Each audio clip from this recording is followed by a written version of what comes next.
Olá, bem-vindo a mais uma aula de patologia. O tema da aula de hoje é distúrbios do crescimento e diferenciação celular.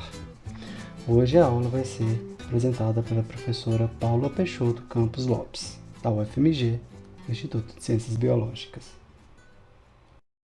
Nesta aula será abordado o tema alterações da proliferação e diferenciação celular e tem como objetivo a compreensão dessas alterações, bem como a etiopatogênese, as alterações histo- e anatomopatológicas e a fisiopatologia do processo.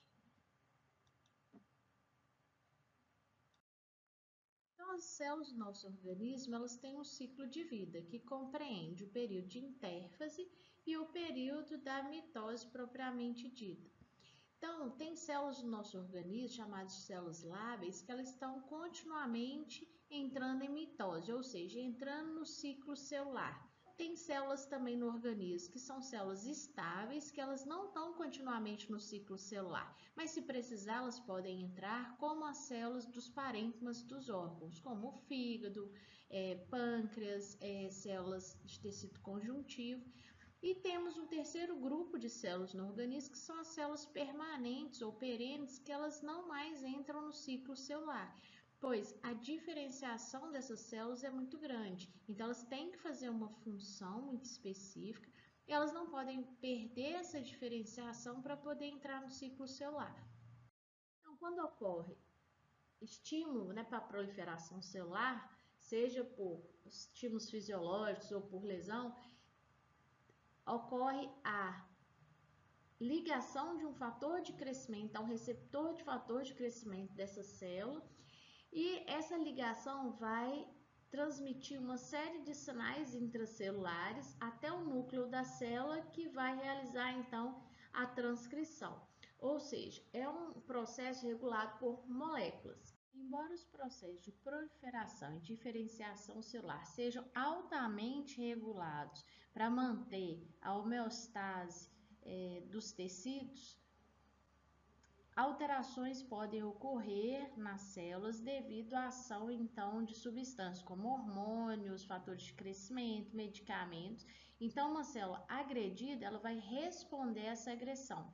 Ela pode responder, como a gente já viu na matéria anterior, sofrendo lesão, sofrendo até morte, ou ela se adaptar a esse estímulo e aumentar seu tamanho, realizar o processo de hipertrofia para se adaptar e não sofrer lesão, ou hipotrofia, diminuir seu tamanho. A célula pode, daquele tecido também, aumentar o número de células ou diminuir o número de células em resposta ao agente, ou mesmo mudar sua forma. Então, a hipotrofia, ela ocorre quando hipo é diminuição, trofia é alimentação, quando ocorre então uma diminuição ou do estímulo ou da quantidade do fornecimento de nutrientes para essas células. Então, essa célula vai diminuir de tamanho, vai realizar o catabolismo, vai quebrar seus componentes celulares, eliminar seus componentes celulares e, consequentemente, vai ficar menor. E isso pode causar, então, uma diminuição do tamanho do órgão ou do tecido, mas é uma lesão reversível. À medida que retorna a nutrição ou estímulo para essa célula, volta ao seu tamanho normal. Ela pode ser de origem fisiológica, no caso da senilidade, do envelhecimento, é normal diminuir o tamanho dos tecidos, das células nos tecidos, que é o marasmo.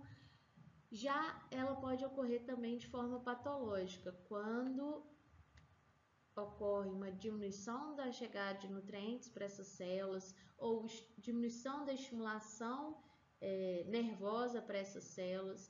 Ocorre também, no caso do câncer, com uma espoliação do hospedeiro, Então, o tamanho da célula, ele fica alterado. Então, aqui é uma lâmina, uma coloração de HE, mostrando fibras musculares normais cortadas transversalmente. E aí a gente observa nessa outra lâmina, as fibras estão bem menores. A gente consegue observar um maior número de fibras, mas elas estão menores.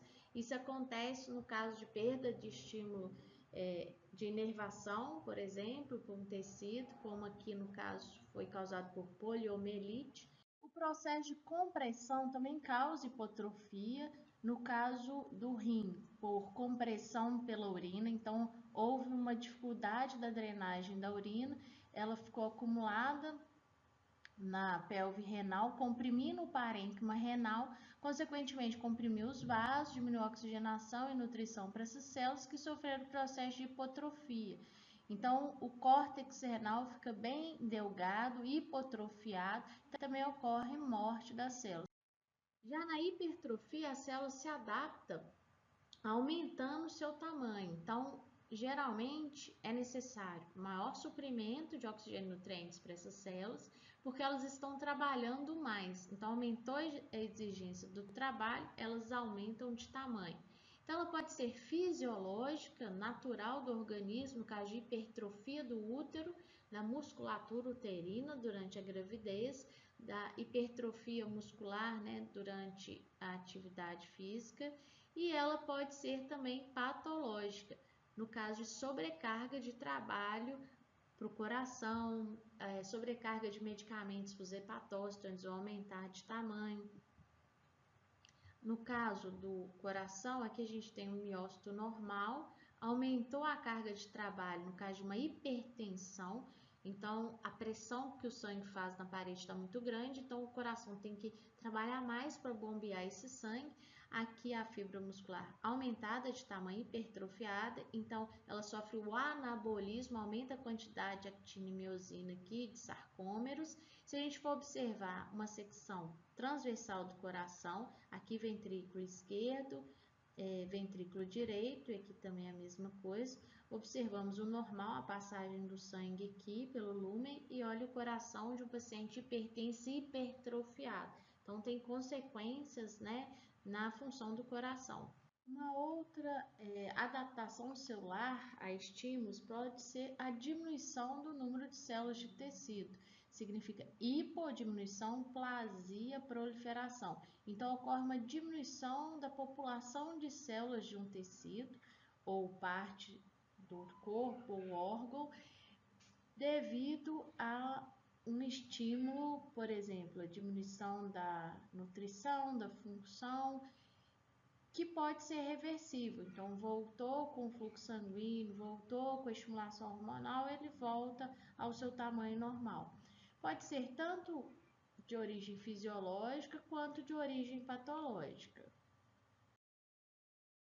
Um exemplo de hipoplasia fisiológica pode ser a involução do timo durante a vida. Então, no recém-nascido, o timo apresenta muitos linfócitos e, com o envelhecimento, os linfócitos vão sofrendo apoptose, então o órgão vai sofrendo hipoplasia, vai diminuindo o número de células do tecido, então ele vai diminuindo também de tamanho e peso. A diminuição do número de células de um tecido, ela pode ocorrer também em resposta a agentes tóxicos, a infecções como as anemias hipoplásicas, a infecções pelo vírus da AIDS em órgãos linfóides, a ação de corticoides em órgãos linfóides. Esses agentes, então, causam alteração celular a ponto de diminuir o número de células desses locais, causando uma diminuição da função desses tecidos afetados.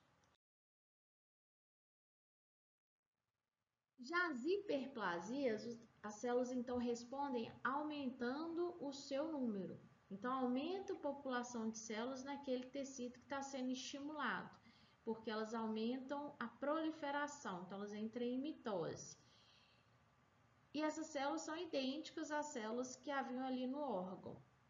Ela pode ocorrer de forma fisiológica, então o útero para acomodar o embrião, ele precisa ir aumentando de tamanho, então vai aumentando tanto por hipertrofia quanto hiperplasia pelo número de células. A mama, durante a lactação, também aumenta o número de células da glândula, sofre hiperplasia.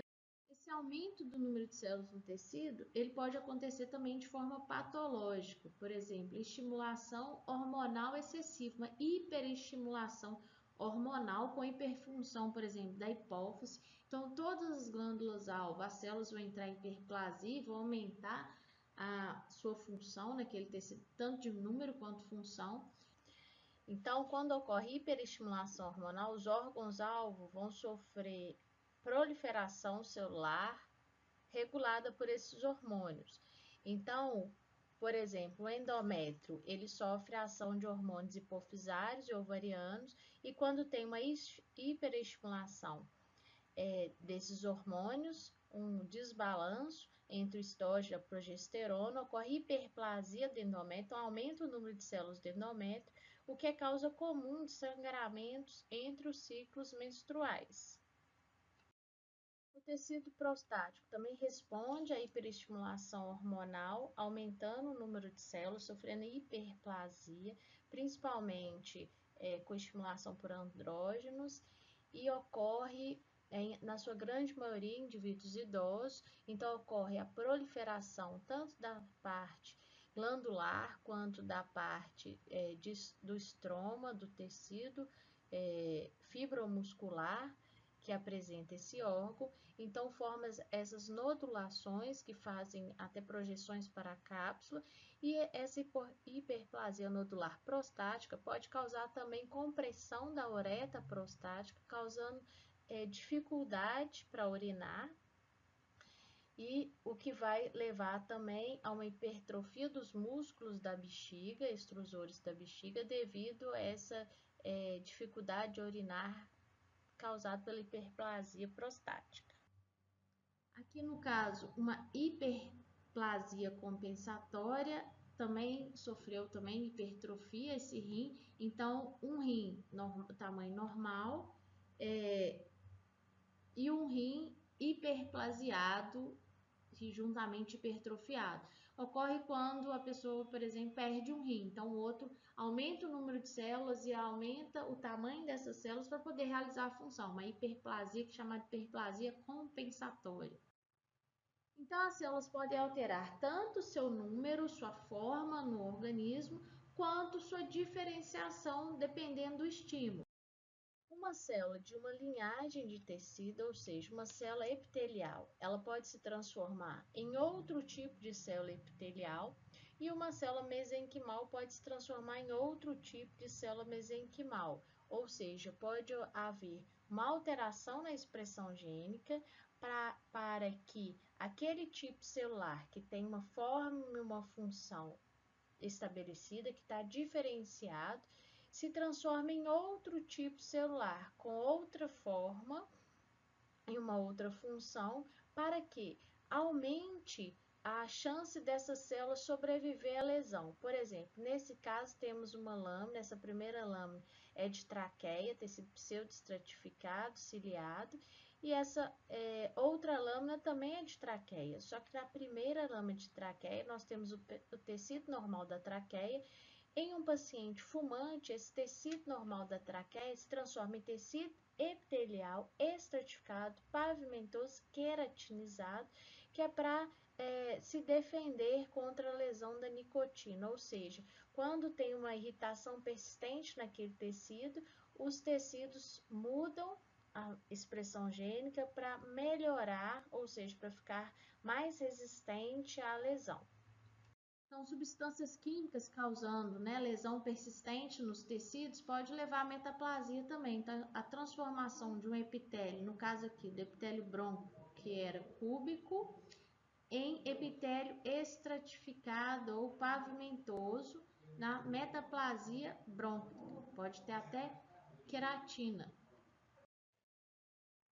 No caso do esôfago de Barré, quando ocorre lesão ao epitélio esofágico, que é estratificado, pavimentoso, por exemplo, pelo suco gástrico no refluxo gastroesofágico, esse epitélio se transforma em epitélio simples, com células prismáticas, caliciformes, para suportar a lesão do suco gástrico. Então, com produção do muco para evitar lesões do suco gástrico. Então, observamos aqui a imagem do epitélio normal do esôfago, com essa aparência mais clara, transformando nesse epitélio mais com aparência mais escura, né, mais de epitélio do trato gastrointestinal.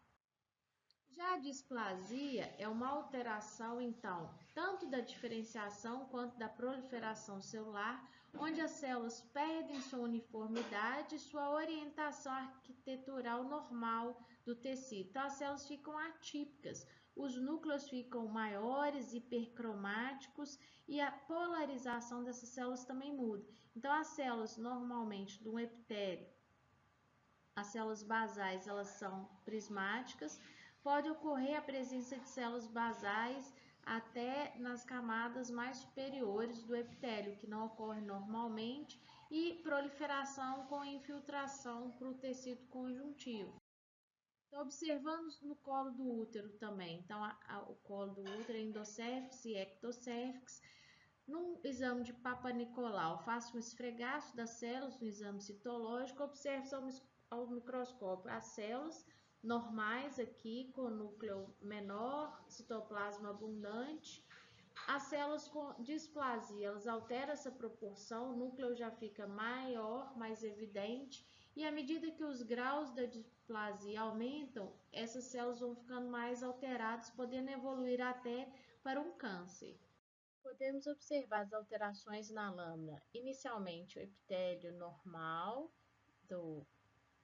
da porção da ectocérvix do colo do útero e o epitélio alterado displásico. Então, pode-se observar uma alteração tanto na organização do tecido quanto no número de células, que é característico da displasia.